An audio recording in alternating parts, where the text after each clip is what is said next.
अस्सलामुअलैकुम वरहमतुल्लाहि वबरकातुहू। बिस्मिल्लाहिर्रहमानिर्रहीम।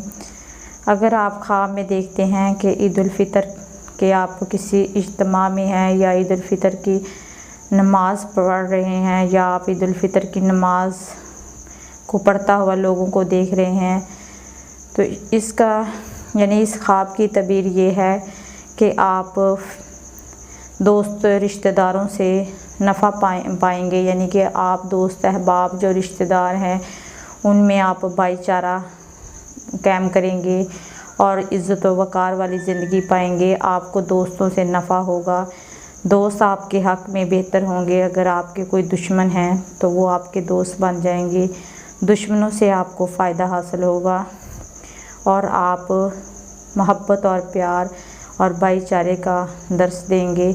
ये इस बात की तरफ इशारा है, आपकी ज़िंदगी में मोहब्बतें आएंगी, आपकी ज़िंदगी से परेशानियाँ टेंशनें ख़त्म हो जाएंगी, आप खुशियाँ बांटने वाले होंगे, आप खुशियाँ बांटेंगे और खुशहाल ज़िंदगी गुजारेंगे। आपकी ज़िंदगी में खुशियाँ होंगी।